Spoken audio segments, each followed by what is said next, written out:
You know, we've all fallen into this weird trap where we treat life like it's the most serious thing ever, like some high-stakes test where one slip-up could ruin everything forever. But what if I flipped that on its head and said life is actually just a big, elaborate game? And once you figure out the rules, you can start playing it not just well, but with real fun and excitement. Take a second to think back to when you were a kid. You were all in on those games, cowboys and Indians, playing house, or hosting pretend tea parties. You'd dive right in, fully committed. You were the cowboy, totally the parent serving up imaginary cookies. But deep down, you knew it was all play. When Mom called you in for dinner, you'd drop it instantly. No attachment, no drama. You didn't have an identity crisis over leaving the role behind. But as we grow up, something shifts. We forget how to play like that. We turn into these method actors in the theater of life, getting so wrapped up in our parts that we believe they're real. Suddenly, we're convinced we are the banker, the homemaker, the winner, or the loser. And when you lose sight of the fact that it's a role, the game stops being fun, it becomes a cage. Now, when I call life a game, I'm not saying it's pointless or shallow. Games can be dead serious and full of meaning. The best players throw themselves in with everything they've got, intensity, passion, the works, but they keep this light touch, you know? They don't grip too tight. The first big rule in this cosmic game might blow your mind. You're not who you think you are, that person with your name, your backstory, your worries, and your dreams. That's just your character in the game. It's a mask, a part you're playing so well that you've even tricked yourself. So, who are you really? That's the fun part. The real you is the player behind it all, the awareness that watches your thoughts, feelings, and sensations come and go. You're the space where all this stuff happens, the stage for the whole show. Once you really get this, everything shifts. It's like being an actor who's forgotten they can step off stage, take off the costume and head home. You realize you're not stuck in the character. You can play it masterfully, enjoy every bit of it, but without feeling trapped. Here is another rule a lot of folks overlook. This game doesn't have a finish line or some ultimate jackpot where you win and call it quits. There's no end goal to chase. The point is the playing, the experience itself. We've been conditioned to see life as a road trip with a destination, but it's way more like music or dancing. You don't dance to reach a specific spot on the floor, right? You don't blast through a song just to hit that last note. The magic is in the rhythm, the flow, the movement. But we've made it into this endless race. We speed through childhood to hit adulthood, grind through school for the job, hustle at work for retirement, then we plop down in that rocking chair, scratching our heads, wondering where the time went. We were so fixated on getting there that we missed the only place we ever are, right here, right now. The game is always unfolding in this moment, not tomorrow when things get better, not yesterday when they were perfect.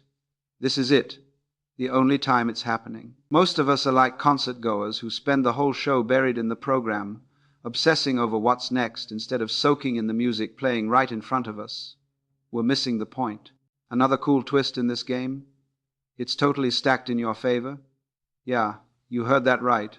No matter what curveballs come your way, no matter the role you're in, you can't really lose because you're not just the character.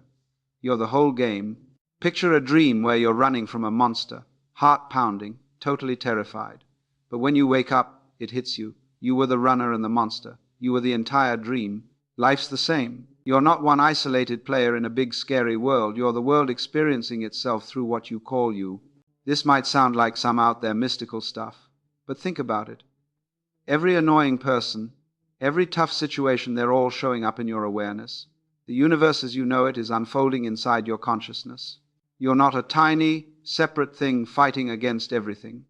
You're the everything looking back at itself. When you catch on to this cosmic joke, and it really is the ultimate punchline, your whole vibe changes. You stop taking stuff so personally. Someone criticizes you.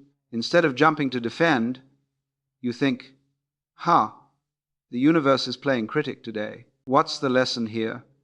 Facing a rough patch, shift from why me to why am I creating this challenge? Because if you're the game, you're not a victim, you're the one making it interesting with these twists. This doesn't make you checked out or numb, though. Nah, it's the opposite. Knowing it's a game lets you dive in with serious skill and heart. You can care deeply without crumbling if things go sideways. Love hard without shattering if it's not reciprocated. Hustle passionately without being wrecked by setbacks. The key? Playing with that light touch. It's like a jazz musician. You know the tune structure, but you're all about improvising, responding to the band, flowing with whatever comes. No forcing it into a box. Most people treat life like rigid classical music, every note perfect, no deviations. But life's jazz. There's a beat, but endless room for creativity and spontaneity. One more freeing rule: you don't have to stay consistent. You're not locked into being the same person you were even 5 minutes ago. That character with all its baggage? It's like an outfit, swap it out any time. We waste so much energy defending our ego, our image, our personality. But what if you could reinvent yourself fresh for every moment? Not in a flaky way, but fluidly, adapting creatively to what's in front of you. Kids nail this. 1 second they're a princess, the next a dragon, then a racer, no hang-ups about, but yesterday I was. They don't sweat consistency. And get this, every person you run into is basically you in another mask, trying out a different role. That irritating co-worker, the tough family member, the random stranger who brightens your day, they're all versions of you exploring the drama. Seeing this sparks real compassion, not the pity kind, but the we're all in this play together vibe. Sure, on the surface, everyone's got their unique traits and stories, but underneath, the awareness in their eyes is the same as yours. We're all windows in one big house, each with our own view. Now, let's dive into one of the toughest parts of this game, the stuff that trips up most players: dealing with suffering. How do you keep playing smart when everything feels like it's going wrong? When you're staring down what looks like a total loss? First off, it's key to get this straight. Suffering isn't the same as pain. Pain? That's just part of the deal, totally unavoidable. Stub your toe? Ouch, it hurts. Lose someone you love? Yeah, the grief hits hard. These are just elements that make the human experience rich and real, adding depth to the game. But suffering? That's the extra layer we pile on. It's the mental story we spin around the pain, the resistance, this shouldn't be happening vibe. Pain is straightforward. This hurts. Suffering amps it up with, this is unfair. Why me? This ruins everything. When you spot the difference, you can start feeling the pain without drowning in the suffering. You can be sad without demanding constant happiness. Tackle challenges without playing the victim card. Hit setbacks without turning it into my life's over. Think of it like weather rolling through. Rain comes, sun follows, no big drama. The sky doesn't fight the storm or beg the sunshine to stay. It just lets it be. You can do the same with your inner world. Joyful one day, bummed the next, confused sometimes, crystal clear others. None of it's forever. It's all just shifting clouds in your mind. Flow with it instead of battling it. Here is a rule that'll save you a ton of hassle.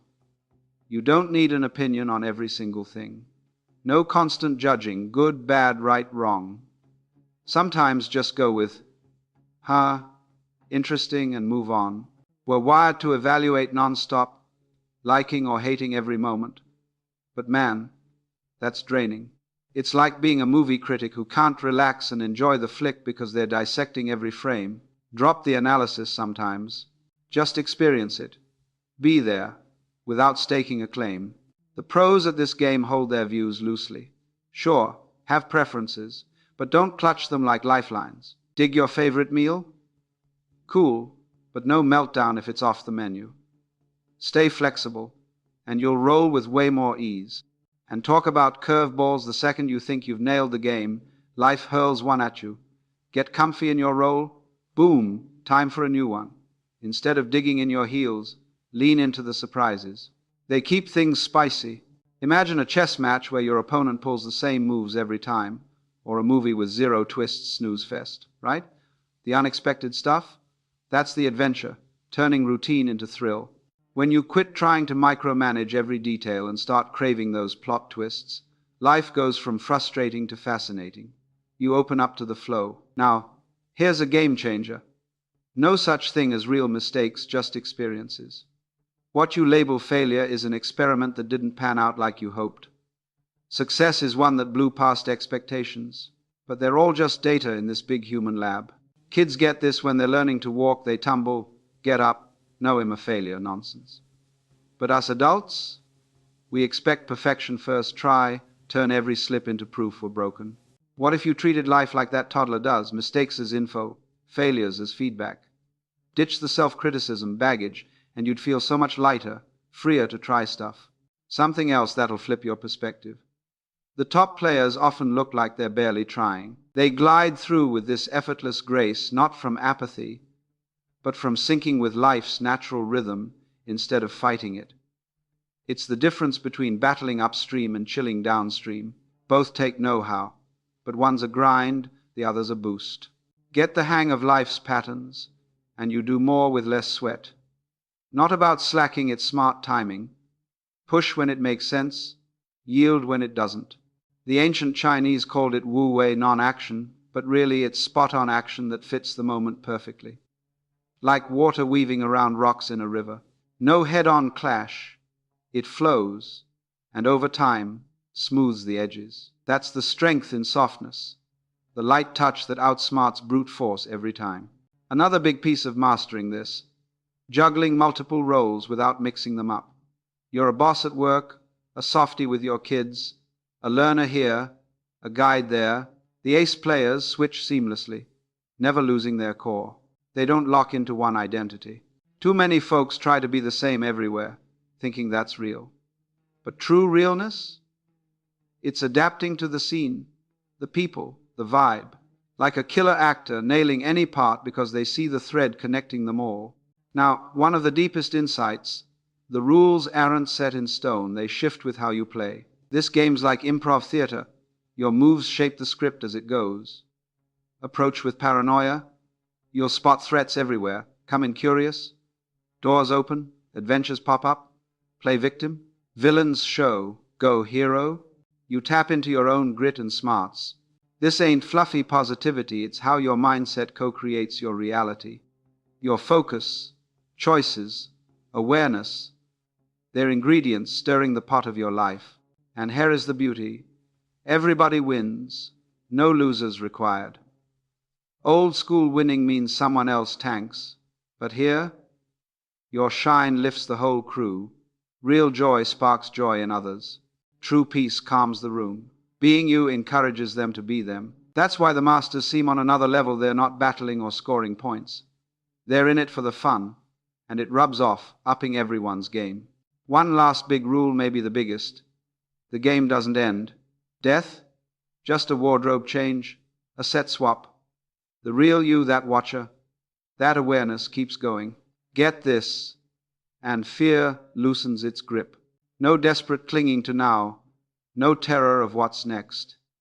You're not in the game, you are the game, trying on endless outfits and tales. So, wrapping this chat though, hey, no true wrap-up, since there's no start or stop. Just this forever now, this wild play of consciousness checking itself out in every shape and flavor. Next time life's weighing heavy, recall, you're not some lone fighter in a mean world. You're the world goofing around as a fighter, tasting struggle, triumph, flops, wins. It's all pretend in the best way, dance, tune, flow, and you're the DJ, the dancer, the whole shebang. Play smart, play happy, with that easy grip from knowing it's one epic cosmic romp. Remember, we all win cause, we're all each other, the one big awareness splitting into many for the fun of it. Game on forever, just morphing shapes. What a ride. Now, let's really unpack one of the trickiest corners of this cosmic game, the part that stumps even seasoned players. How to handle suffering. You know, those moments when the game feels like it's stacked against you, when you're dealt a hand that looks downright unplayable. How do you stay in the flow and play skillfully anyway? Well, the starting point is understanding a crucial distinction that changes everything. Suffering is not the same thing as pain. Pain is inevitable. It's baked into the human experience. It's the raw sensation or emotion that comes with being alive in a body in a world full of change. For example, if you stub your toe on the coffee table in the dark, That sharp, throbbing hurt is pain pure and simple. Your body's alarm system doing its job. Or if you lose a loved one, that deep, aching grief is pain too. It's the natural response to loss, adding layers of poignancy to the game's narrative. But suffering? That's something we create on top of the pain. It's the mental and emotional baggage we add the resistance to reality, the internal monologue that turns a momentary hurt into prolonged misery. Pain says, ouch, this hurts right now. Suffering piles on with, this shouldn't be happening to me. It's so unfair, why does everything always go wrong? This means I'm cursed or incompetent, and things will never get better. It's the story we tell ourselves, the demand that life conform to our expectations instead of accepting what is. And here's the empowering part. Once you see this split clearly, you can learn to experience pain without layering on the suffering. You can feel the sadness of a setback without insisting that you should be happy all the time. You can navigate a challenge without casting yourself as the eternal victim. You can weather a disappointment without spiraling into, my whole life is doomed because of this one thing. Let me illustrate with a real-life scenario to make it stick. Say you get passed over for a promotion at work that you were banking on. The initial sting, the disappointment, the hit to your confidence, that's pain, and it's valid. It shows you cared. But suffering kicks in when you start ruminating. I knew I wasn't good enough. My boss hates me. He'll be stuck in this dead-end job forever, and my career is over. That rumination isn't helping. It's amplifying the pain into something chronic. Instead, if you acknowledge the pain, yeah, this sucks, and it hurts, without the added drama, you can move through it faster, maybe even use it as fuel to reassess and grow. Another way to think about this is like observing the weather. The sky doesn't argue with a storm. It doesn't cling desperately to clear days or rail against the rain. It simply allows whatever is happening to unfold. Rain pours, winds howl, then the sun breaks through, no resistance, no judgment. You can cultivate the same approach with your inner weather. Your emotions and thoughts are like passing clouds or fronts, sometimes stormy with anger or fear, sometimes bright with joy, sometimes foggy with confusion. None of these states define you or last forever. They're transient, part of the ever-shifting atmosphere of your consciousness. So, when a wave of sadness hits, instead of fighting it with, I can't feel this way, I need to snap out of it, try welcoming it. Okay, sadness is here now. Let's sit with it and see what it has to teach. Often, that non-resistance lets it dissipate naturally, like a cloud moving on. Take anxiety, for instance. It's a common storm many of us face. Maybe you're prepping for a big presentation and your heart's racing, palms sweaty. The pain of anxiety is the physical sensation and the mental buzz. Suffering adds the layer of I shouldn't be anxious. This means he'll bomb it and everyone will think him a fraud. But if you shift to observer mode, interesting, anxiety is showing up. My body is gearing up for action. You detach from the story and it loses its grip. Practices like mindfulness or deep breathing can help here, turning the experience into just another part of the game rather than a catastrophe. Now, building on that, here's a practical rule that can free up massive amounts of your mental energy. You don't have to form an opinion about absolutely everything that crosses your path. We're conditioned to judge, constantly labeling experiences as good or bad, right or wrong, likable or detestable. But this non-stop evaluation is exhausting. It's like running a commentary track in your head that never shuts off. Imagine going to a movie and spending the whole time critiquing every shot, actor's choice, and plot point instead of just immersing yourself in the story. You miss the enjoyment. Sometimes, the wisest move is to simply note how interesting and let it be, without assigning a verdict. Picture this in daily life. You're stuck in traffic. Instead of immediately judging it as, this is awful, what a waste of time, I hate this city, try a neutral observation. Interesting, traffic is heavy today. No charge, no drain. Or on social media, where opinions fly fast, see a post that rubs you the wrong way, rather than diving into? That's so wrong, stupid, offensive. Pause with, interesting perspective. This doesn't mean you become indifferent or spineless. It means you choose when to engage your judgment, saving it for what truly matters. The master players in this game hold their opinions with open hands. not clenched fists. They have preferences, sure. You'd rather have your go-to coffee than a subpar brew, but if it's not available, no tantrum. Flexibility becomes your superpower, letting you adapt without unnecessary stress. Speaking of adaptability, let's talk about those inevitable curveballs that life loves to throw. Just when you think you've got the rules down pat, bam, something unexpected shakes things up. You settle into a comfortable role, and suddenly circumstances demand you switch characters. Most people's instinct is to resist. No, this isn't how it's supposed to go. But the skillful player? They welcome the surprises. Why? Because predictability would make the game dull as dishwater. Think about it. If every chess game followed the exact same sequence of moves, or every movie had a totally foreseeable plot with no twists, you'd lose interest fast. The surprises, the detours, the reversals are what infuse the game with excitement, turning it from a predictable slog into a thrilling adventure. Here is an everyday example. You've planned a dream vacation, down to the itinerary, but a flight cancellation strands you.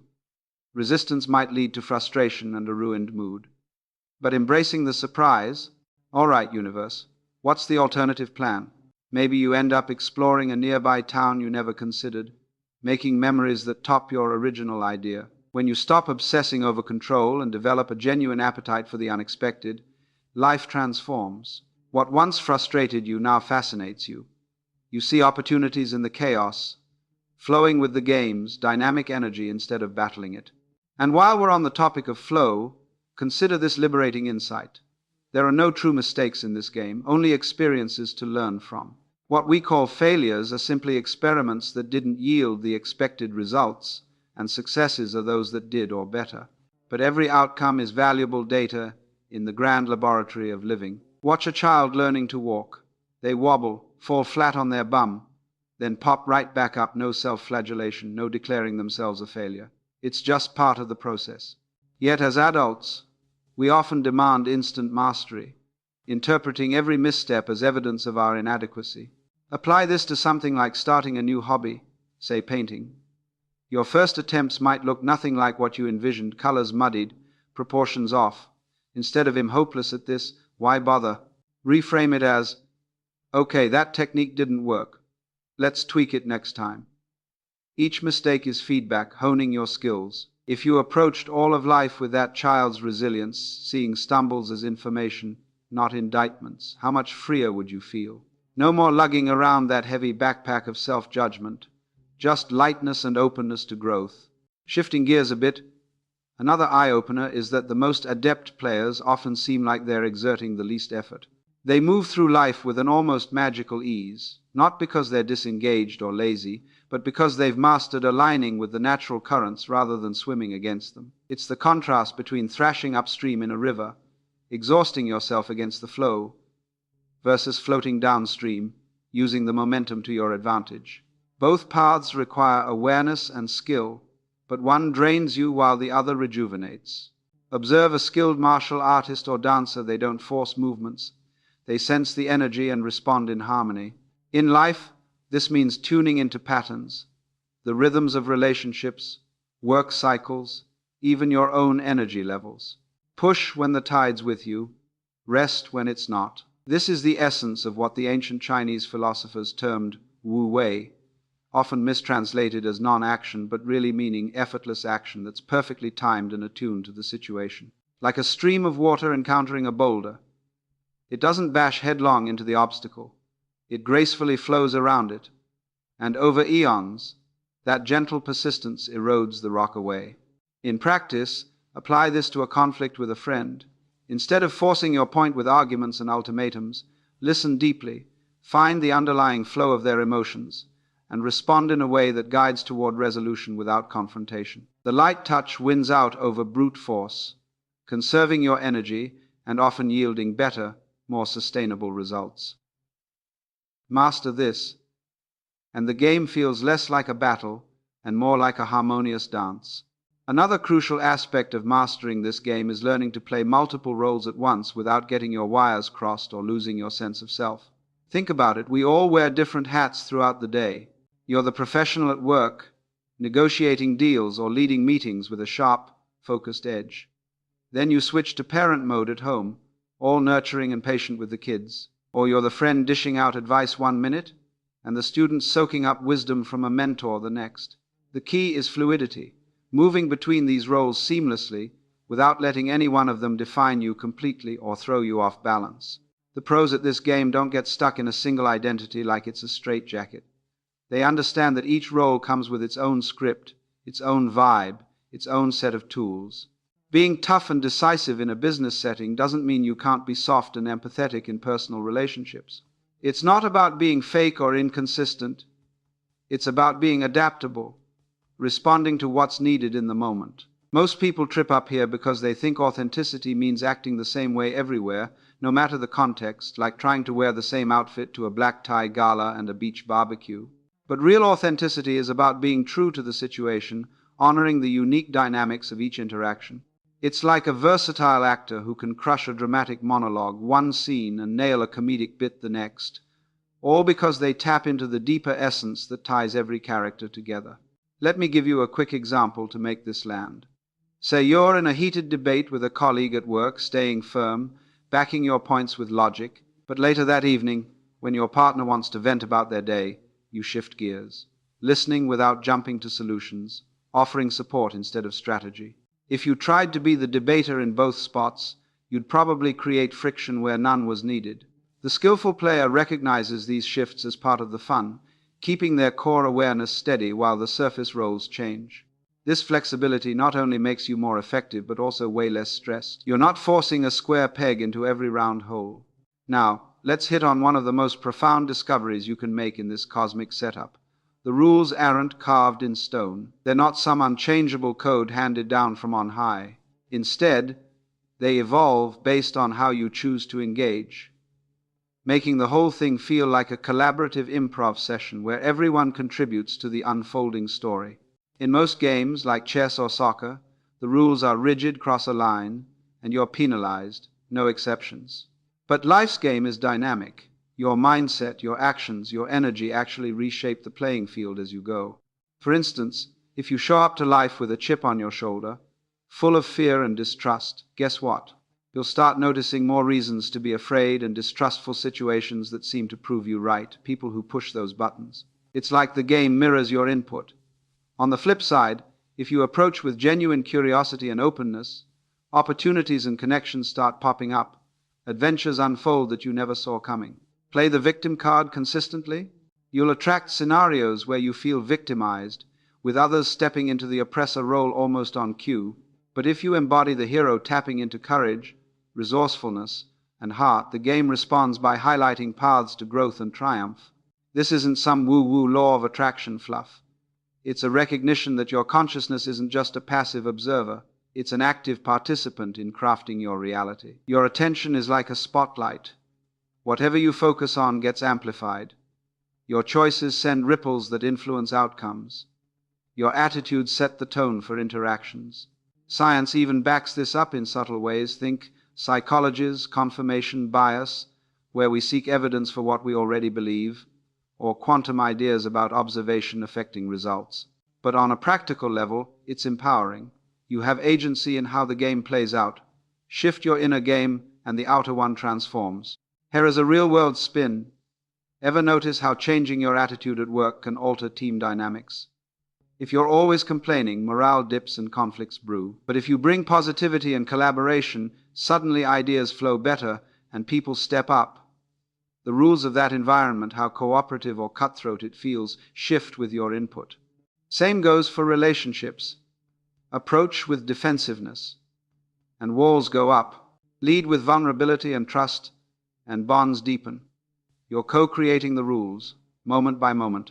And speaking of creation, one of the most beautiful elements of this game is that everyone can win, and I mean truly win, without it coming at someone else's expense. In traditional competitions, victory often requires a loser.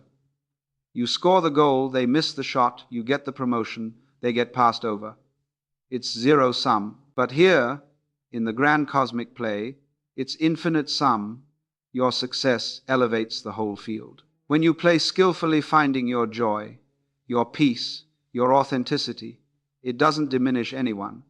It inspires them to level up too. Think about it. Genuine happiness isn't jealous or exclusive. It's contagious.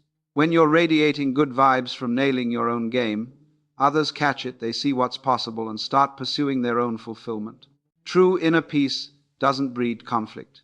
It diffuses it, showing others a path to calm.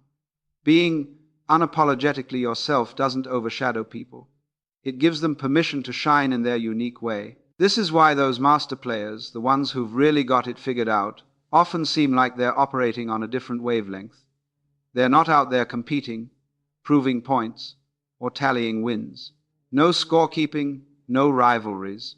They're just immersed in the joy of the play itself, and that purity draws others in, helping everyone around them play better, freer, more joyfully.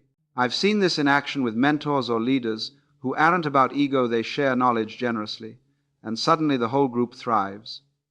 Or in communities where one person's breakthrough sparks a chain reaction of growth, your win becomes our win because, at the core, we're all interconnected in this vast web of consciousness. Let me share one final rule, perhaps the crown jewel that ties it all together. The game never actually ends. What we label as death isn't a game over screen, it's more like intermission, a chance to swap costumes, refresh the set, and dive into a new act. The character you play now, with its body, story, and experiences, wraps up, but the real you, the eternal player, that boundless awareness watching it all carries on, exploring fresh possibilities through endless forms. When this clicks, it revolutionizes how you live. No more frantic clinging to youth, health, or status, terrified of losing them. No more viewing change as the enemy. Instead, you embrace the flux, knowing it's all part of the infinite adventure. Fear of the unknown fades because you realize you're not a fragile ego at the mercy of time. You're the timeless essence expressing itself through time. Traditions from around the world echo this. Eastern philosophies talk of reincarnation or pure consciousness. Western mystics speak of eternal life beyond the physical. Even modern science hints at it with ideas about energy conservation or the multiverse. But you don't need to buy into any specific belief. Just entertaining the possibility lightens the load, letting you savor the now without dread. So here we are, wrapping up our deep dive into this magnificent game, though, of course, there's no true ending. Just as there was no absolute beginning, it's all one continuous flow, this eternal now where consciousness delights in discovering itself through every imaginable shape, story, and sensation. The next time life feels overwhelmingly serious, a crisis hits, doubts creep in, or the weight of it all presses down, pause and remember what we've unpacked. You're not some isolated speck scrambling to survive in a cold, indifferent cosmos. Nope, you are the cosmos, playfully experiencing itself as that speck, dipping into the illusions of struggle, success, loss, and gain to make the drama pop. It's all a grand performance, the highs and lows, the twists and turns, like a never-ending dance or an epic symphony where every note matters because it's part of the melody. And you're the dancer, the musician, the composer, and the audience all rolled into one. Play with skill, play with heart, play with that signature light touch that comes from knowing the truth. It's one glorious cosmic game, rigged for wonder. Remember, in this setup, we all come out winners because boundaries are illusions. Everyone is a facet of you, and you of them, the singular consciousness masquerading as multiplicity for the sheer thrill. The game morphs, evolves, but never fades. What a spectacular, delightful ride it is. Keep playing, folks, joyfully, curiously, freely. Until next time.